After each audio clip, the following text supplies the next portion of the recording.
Lucas, a fazenda aqui no caso é do meu pai, eu sou zootecnista, formado há uns 7, 8 anos, alguma coisa assim. Nunca atuei para fora, só aqui na fazenda mesmo. E você, Marcos? Eu sou o Marcos, eu comecei na zootecnia, no terceiro período eu falei, deixa eu tentar fazer esse trem de veterinário. Fiz a prova e passei, tava bem ali, né, mas fazer o quê? Aí eu terminei com a veterinária. Aí eu vim para a fazenda 1 ano depois do meu irmão e desde então eu tô aqui também. Esses 7, 8 anos de formado e a gente trabalhando só aqui na fazenda.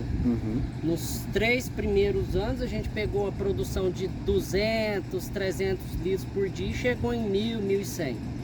Hoje a gente tá com uns 2.400. Certo.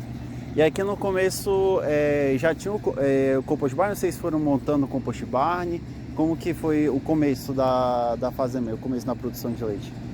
Era a pasto? Já tinha produção a pasto, piquete tinha 2 hectares, não podia adubar, meu pai não deixava, então assim, era bem degradado o piquete.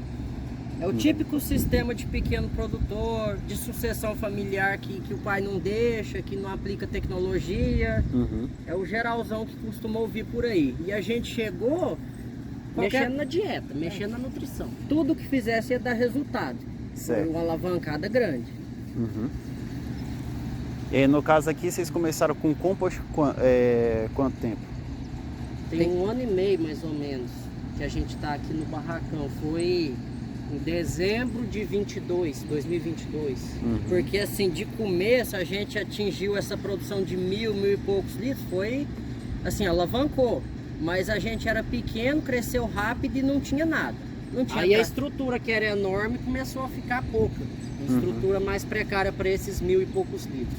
Certo. Aí a gente não tinha nada, não tinha trator, não tinha grade, não tinha maquinário praticamente nenhum. E a produção cresceu e atropelou a gente. Aí foi começando a conseguir isso. E depois começando a partir para o barracão. É isso, a gente fez piquete lá também. Fez piquete, canavial, não tinha lavoura. E começou a ter máquina, começou a pegar um pouco, tipo assim, primeiro vai vir as máquinas, vai vir o barracão. O que vem primeiro? Tipo assim, tentando dar prioridade para as coisas. E veio um pouco de máquina primeiro. Fizemos o barracão, demorou muito a construir. Problema com pedreiro, recurso, principalmente era o dinheiro mesmo.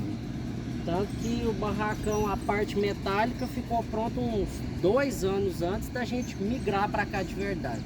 Certo. Depois que veio, uma mudança de manejo enorme, falta de máquina também, mudança na rotina, muito desafio. Adaptação na ordenha. A ordenha era pequeno antes, não tinha fosso, fila indiana, e mudou para o dobro de conjuntos, era 4, passou para 8 no fosso. Aí nesse dia de peixe também, espinha de peixe, não sabe entrar com isso. Nesse dia da migração para o barracão, o início da ordenha da tarde, 8, 9 horas da noite, para desistir à meia-noite, porque não conseguiu ordenhar as vacas, pôr todo mundo metade ali. Do leite. Foi metade da ordenha das vacas. Aí desistiu e começou no outro dia. Certo. Muita mastite no começo por causa da mudança, principalmente da ordenha. Isso aí não vamos falar do barracão, da ordenha.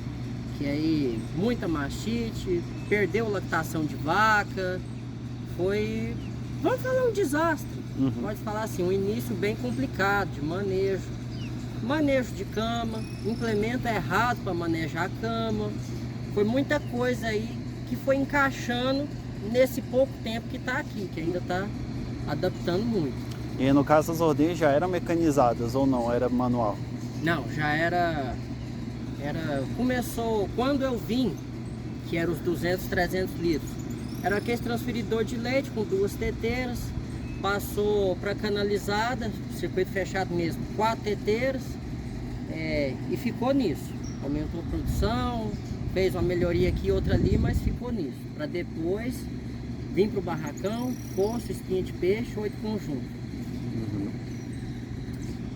No caso da nutrição, como é que é feita a nutrição? Tanto o período das águas que a gente está entrando agora, como o período da seca? Antes, se a gente for pegar a comparação, o período da pasto,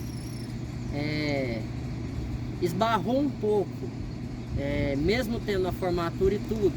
A gente vem na rotina, correria, você todo dia vivenciando a mesma coisa, você não enxerga os defeitos, o problema que tem ali.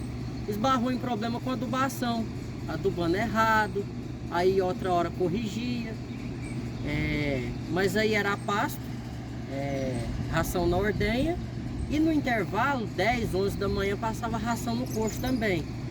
Aí tinha uma média de 19 litros a pasto, podia ser muito melhor, claro, mas tinha esse manejo de ração 3 vezes ao dia. As 2 ordenhas e 10, 11 da manhã. Depois no barracão a gente optou para começar a pasto também, colhendo pasto, não era silagem não. E no computador foi tudo lindo, a dieta encaixava muito bem, e a hora que veio para o manejo teve muito problema com estabilidade da dieta. Esse pasto colhido perdia muito rápido no coxo. Quando a vaca colhia na hora, tranquilo, mas no coxo, com 3, 4 horas ele já está perdendo, tá com odor ruim, cai consumo, fica assim. O que no computador foi lindo a dieta, na prática aqui foi horrível. Aí hoje ainda tá meio pasto, meio silagem, mas já planejando para migrar para uma silagem. Usou conservante, segurou um pouco essa comida de esquentar, deteriorar, mas ainda ruim. Aqui de diferença. Vocês têm uma coisa também, vocês têm intenção de fazer lavoura, lavoura de milho, lavoura de sorgo, soja, alguma coisa nesse sentido? De início, o chão tá fraco, primeiro ano, a gente vai começar com milheto. Foi um ano de pasto, né? E a gente já pegando, vendo essas dificuldades que não tava bom, vamos começar no milheto. Se entrar no milho, é perigoso não ficar bom, chão fraco ainda. Vamos fazer um milheto esse ano, para ter mais estabilidade, para ter consumo. Quando era a pasto, essa ração que colocava no coxo, coisa de 15 minutos, consumiu uma pegada aí de, eu vou chutar aqui mais ou menos 6, 7 quilos de ração, talvez mais. Hoje aqui, a gente fornece comida de manhã e de tarde, 2 vezes ao dia, e tenta deixar o coxo cheio o tempo inteiro. Dieta total. Dieta total. O coxo fica cheio o tempo inteiro. Vaca vem, come, deita. Come, deita. Não é uma pegada de ração de 6 quilos ou mais de uma vez só, igual era antes. Isso é muito melhor para elas. Previne doença, acidose, melhora a produção de leite, ruminação. Aqui a gente conseguiu isso. Lá não tinha como, até porque os coxos lá era barro, sistema antigo mesmo, igual qualquer fazenda a pasto, não era concretado nem nada. Tinha menos investimento nessa questão também de sanidade, essas coisas? Como é que era a questão de sanidade, manejo sanitário? Sanidade necessariamente não, digamos que continua igual. A gente pega firme nas mastites, vacinação, não teve diferença em sanidade não. Teve vez que estourou o CCS lá embaixo, aqui em cima também já chegou a ter problema com o CCS. Digamos que é um pouco mais fácil controlar aqui, porque você tem como mexer na cama das vacas, lá é barro. Mas a gente começou, ainda no manejo a pasto, a fazer cultura, para ver quais as bactérias, o que estava causando essas mastites. Pela nossa surpresa, 90% ou mais dos casos clínicos de mastite era causada por bactéria que causa mastite contagiosa, principalmente Streptococcus agalacti e Staphylococcus. Foi muito difícil pegar E. coli. Então, assim, no nosso ambiente de barro desafiador, a gente não tinha mastite ambiental. A gente não tinha uma mastite causada por barro. era mastite contagiosa, que você pega ali na teteira, na ordenha. Certo. No barro, na vaca afundando o mojo na lama, a gente tinha mastite de origem contagiosa, não era ambiental. Certo. Continuou mais ou menos igual aqui em cima. A gente ainda tem problema na contagiosa. Na ambiental é muito difícil acontecer. Com relação à questão também de manejo reprodutivo, como que é feito o manejo reprodutivo? Porque no caso não é que nem de gado de corte, né? Gado de corte você faz ali, você faz estação, você junta todos os animais num período só, insemina eles para todo mundo parir junto. No caso de bovino de leite ele é mais separado. Como vocês fazem essa separação? No gado de leite, de forma geral, com 20 dias de pós-parto, eu já estou liberando essas vacas para entrar em protocolo para estar inseminando com 31 dias. Pelo manejo, entre 20 e 30 dias eu inicio o protocolo. Então a inseminação vai ser entre 30 e 40 dias. Mas a partir de 20 dias de parida eu já estou liberando essa vaca. Não tem estação. Não tem estação, não. Aí o critério, vamos falar assim, para liberar se essa vaca pariu bem, se teve metrite, se não teve uma perca muito grande de escória corporal, que você vê aquela vaca, ela tá sentida, ela não tá saudável. Uma vaca que pariu bem, ou pelo menos vamos falar assim, ela tá mediana, você não fala que essa vaca tá ruim, com 20 dias eu tô protocolando ela para estar inseminando com 31. E a gente tem, não dá para falar que isso é prejudicial no índice. Se está indo bem, vamos falar, se a gente está tendo 50% de concepção em vacas aí, vamos falar até 150 de DEL, essas aqui que a gente está inseminando com 30 dias, com 40, a gente não está vendo diferença. Está indo bem. Que no caso o tempo de puerpério ele é o que? Ele é 30 dias? 20, 30 dias? O período ou ele de pode... transição é 21 pré-parto e 21 pós-parto. Esse período de transição. No geral, principalmente gado de corte, a gente costuma liberar essas vacas do período voluntário de espera, dessa regressão uterina, com 40, 45 dias. Então, 45 dias pós-parto, essa vaca está liberada para entrar na reprodução. Aqui a gente faz isso com 20 dias de pós-parto. Não tende a gerar nenhum prejuízo, questão de perda de baixa de taxa de fertilidade, nem nada do tipo? Não, a gente não observou isso aqui. Pensando em gado de leite, quanto mais tempo essa vaca demora para emprenhar, mais ruim é, mais resistência à insulina ela vai criando, fica mais difícil ela emprenhar. Isso aí é muita teoria, até de cabeça eu não sei falar direitinho. Certo. Mas quanto mais ela vai demorando, mais difícil essa vaca é de emprenhar. Quanto mais cedo você conseguir emprenhar ela, melhor. Vamos falar dos 150 de DEL para trás. Tem muito mais chance de emprenhar, muito mesmo. Vaca que passou de 150 de DEL, você já fez ali 2 a 3 inseminação, é problema. No caso, ainda nessa questão de manejo reprodutivo, os animais que não estão conseguindo emprenhar, estão com dificuldade de emprenhar, vocês já descartam direto? Como que é feito esse processo? Você ainda faz um protocolo de indução à lactação? Como é que faz? Pelo mérito genético do animal, se essa vaca é muito boa de leite, a gente, sim, vários critérios, né? Multifatorial. Às vezes é uma vaca que é boa de leite, mas já está lá mais de idade, ou é mastiteira. A gente pega um geral para decidir se essa vaca entra para indução de lactação depois de secar ou se ela vai para o descarte. A gente pega um apanhado geral e fala, não, essa é boa, não é mastiteira, não tem problema de casco, a sanidade dela é boa. Isso aqui é uma vaca boa para fazenda, rentável. Não emprenhou, vamos te dar uma chance. Já tivemos vaca com muito sucesso de indução de lactação e já teve uns que não foi para frente. No geral, vocês veem a indução de lactação como algo mais positivo ou negativo? Porque só assim, tipo, que se compensa ou não fazer? Ela é positiva pensando do ponto que você vai descartar o animal, né? Porque se for só pela produção do animal, não é tão positivo assim. Porque as que vai bem, vai dar aí 80% de uma produção normal.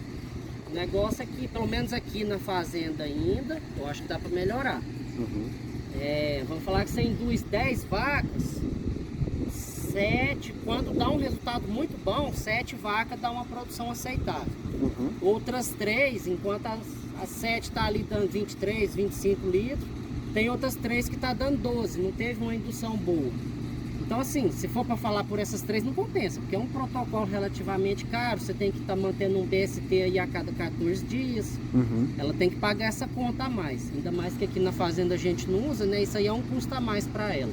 Certo. E isso aí muitos profissionais são contra, com o argumento que isso é para corrigir uma falha de manejo. Realmente é. Aí assim, muitos são contra a partir dessa linha. Eu falei, não gosto porque a fazenda errou lá atrás, não devia usar.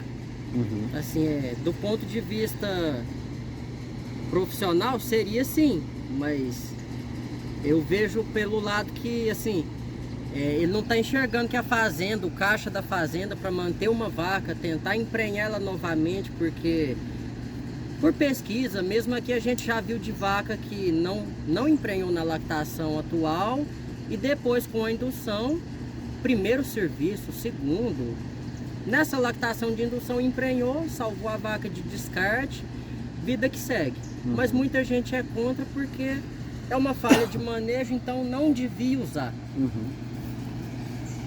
Com relação também à questão de, por exemplo, vocês vão começar com novilhas, né? Vocês tendem a ter elas o mais precoce possível, já entrando na lactação, ou não? Com relação assim, ao tempo que vocês começam a fazer protocolo de indução, a puberdade, começa a fazer protocolo reprodutivo ou não? Sobre a primeira pergunta de trazer elas para lactação o mais rápido possível, é bom a gente tentar trazer isso aí com 24 meses a 27. É claro que não é tabelado, às vezes é um pouquinho antes, um pouquinho depois, mas o objetivo seria mais ou menos 24. Porque essa novilha que vira uma primípara e pare muito leve, assim, se ela for um pouco mais jovem, mas tiver peso, tranquilo. Mas normalmente ela parindo mais jovem, ela pare mais leve, ela não tem uma ingestão de matéria seca com consumo tão elevado, que é dependente do peso, até para poder competir no coxo também. Mas o ideal é você chegar a ela com 90% do peso adulto dela na primeira lactação, que aí ela vai chegar e vir produzir, por exemplo, 40 quilos de leite. Se você traz ela com 75%, 80% do peso adulto dela, ela não desenvolveu tão bem durante a recria, durante a fase de prenhez. Se ela pariu leve, ela já vai produzir aí seus 30 quilos de leite, vai comer essa dieta cara que você está pondo ali para ela, ao invés de para virar leite, isso aí vai virar crescimento para ela e ela ainda vai ter dificuldade de emprenhar também, porque ela ainda está crescendo, dando leite. Você tem que trazer ela pesada para o primeiro parto. Então, na teoria você levando assim, e na prática a gente vê isso também. Você tem que trazer ela pesada para poder parir, para emprenhar rápido. Se ela pare leve, ela não tem dificuldade para emprenhar. A gente já teve muita dor de cabeça com primípara para emprenhar, que ela vem e pare leve. Aquela novilha que demorou demais a emprenhar, enquanto na recria, que já tem um peso adulto, ela pare praticamente no seu peso adulto, ela dá muito mais leite que as outras, porque a nossa recria não é tão redondinha ainda, não é tão boa. Aquela que atrasou, ela pare adulta praticamente, ela dá muito mais leite e emprenha muito mais fácil. Na maioria das fazendas que tem entrave com mão de obra, a maior parte da reclamação dos produtores é mão de obra. Quando tem, não é boa. Aqui, essa recria nossa não é tão boa. Parte por isso, que eu falaria da mão de obra é dividir mais lote, pegar para pesar, dar medicamento quando está doente, observar mais. Parte é isso.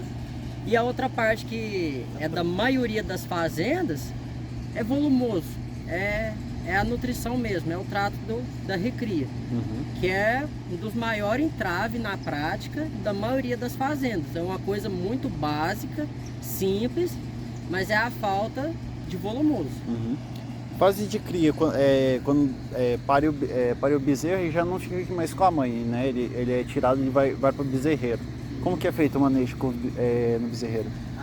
As fêmeas a gente cria aqui, os machos vão para doação, qualquer vizinho, alguém que quer, a gente entrega eles, a gente não cria os machos, porque algumas fazendas, muitas, às vezes, até inseminam, ou tem um touro de repasse, muitas vezes de corte, criam esses bezerros, mas os que vêm mais holandês, não compensa, tem muita doença, não tem valor no mercado. Aí então as fêmeas ficam, a pasto ficava num bezerreiro, hoje fica na antiga ordenha que foi desativada, que aí tem cobertura para elas e tudo.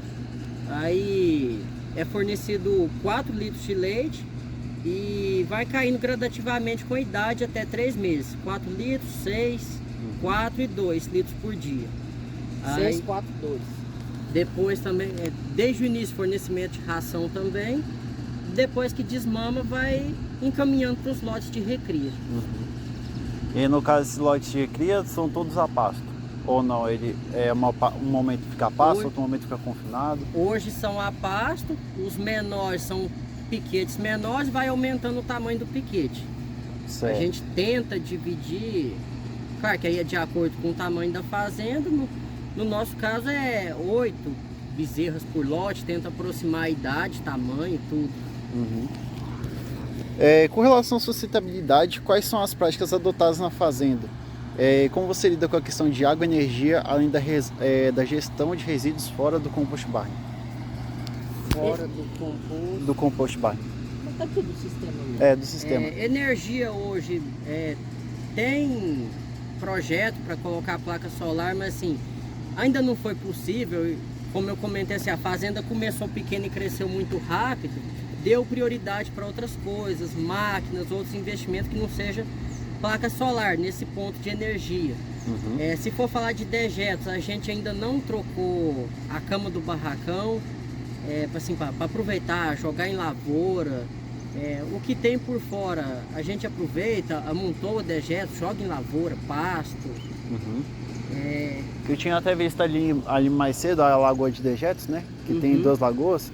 No caso, vocês pretendem, ou vocês já fazem isso, né? Já jogam em lavoura, como é que é? Fica um valor muito caro, mas a intenção é fazer uma fertirrigação.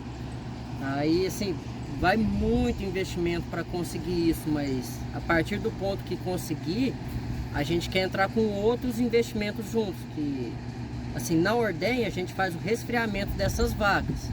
Só na ordenha, gasta muita água. A intenção é fazer na pista de trato também, na linha de coxo, que aí vai ser mais água ainda. Aí capta essa água toda para fertirrigação também. Certo. Projeto aí. Mas concilia um sistema que fica muito bom, muito redondinho. No caso da cama, né? Como que é feito o manejo da cama? E ela é composta de quê? Como que é o... A cama aqui foi só maravalha, tem vários outros materiais. Muita gente coloca casca de arroz, casca de café, serragem. O mais comum é maravalha e serragem. A nossa aqui no caso foi só maravalha. De início a gente revirou com cultivador. Não é adequado, não revirou fundo a cama, a gente teve que investir em uma enxada rotativa, revira melhor a cama, demora mais, mas fica muito bom o manejo. E revira 2 vezes por dia nas águas e 1 vez na seca. No caso assim, que vocês veem de maiores problemas no compost, né? No compost, o maior desafio que vocês têm. E como que vocês veem para poder melhorar isso, para poder superar esse desafio? Qual o maior? Qual o maior desafio que vocês percebem? Qual que seria a solução, então, que vocês esperam fazer para poder tentar corrigir esse desafio? Não necessariamente do compost, mas hoje para a gente seria a nutrição, a gente produzir um volumoso de qualidade, porque igual a gente comentou antes, o pasto, a estabilidade dele ali no coxo é muito baixa e a vaca come pouco. Então com a silagem a gente vai ter essa estabilidade, vai ter consumo e vai aumentar a produção. Então, digamos que um entrave para a nossa rentabilidade hoje no barracão, que agora as vacas confinadas, seria esse volumoso. No compost em si, detalhes de estrutura, coisa que a gente viu que podia ter feito diferente, mas nada... Nossa, o nosso barracão não dá certo porque fez isso errado. Não, tem coisa que tem que melhorar, mas eu acho que não tem nada grave, não. Que é de consenso comum de todos os produtores é que quem construiu o segundo constrói diferente. Pega vários pontos e vamos melhorar isso aqui, aquilo ali. Um exemplo. A gente tem muito bebedouro, nisso a gente acertou. O nosso barracão ele tem 55 de comprimento por 28 de largura. A gente colocou 8 bebedouros, então assim, todos os lotes têm 2 bebedouros, tem lote que tem 3 bebedouros. Então assim, a água ali dentro foi um acerto incrível que a gente teve, que a gente pensou em fazer isso. Fizemos esses bebedouros de bloco. Isso aí, um bebedouro ia custar menos de R$1.000, enquanto um bebedouro inox custa aí R$4.000, talvez mais. A parte ruim desse sistema nosso aí é que o pedreiro não ajudou, esses blocos não ficou impermeabilizado, aí dá infiltração na cama, isso é terrível, molha a cama. Mas o problema não foi o desenho do bebedouro, foi o pedreiro que fez mal feito. Certo. O nosso bebedouro, ele tá para dentro da pista de trato, ele não tá puxando para dentro da cama das vacas. Isso aí, a pista de trato a gente rapa todo dia, uma vez por dia. Então na hora de você rapar ali, passar a lâmina, você tem que, fica um pedaço, você perde o espaço do bebedouro, você tem que tirar com a enxada ali na mão. Se esse bebedouro ficasse para dentro da cama, só com o trator ali você rapava a pista inteira. A gente fez assim proposital para não atrapalhar a cama das vacas, para não trombar no bebedouro que tiver pro lado de dentro.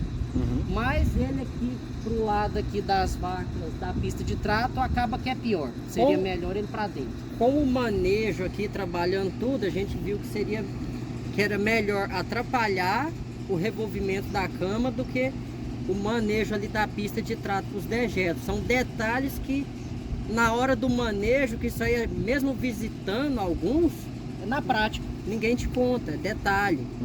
São detalhes da construção que a gente vai pegando ali, trabalhando. Mas nada que atrapalhe assim, o funcionamento. Um exemplo é que um trabalho que faria em 5 a 10 minutos, gasta 20, 25. São detalhes. E questão de higienização dos bebedouros faz de quanto tempo? Todo dia. Todo dia. Como a gente tem 8, a gente está lavando 4 num dia, 4 no outro. Então, digamos que é dia sim, dia não, lava todo mundo. Uma pequena mudança que a gente faria, caso fazer outros bebedouros, seria, nesse modelo, fazer ele um pouco mais raso, errou um pouquinho na profundidade. São alguns detalhes mesmo que ter uma troca de água melhor. Certo. Gente, acho que no mais é isso mesmo. Muito obrigado pela atenção, pela disponibilidade do tempo de vocês. E é isso. Obrigado mesmo.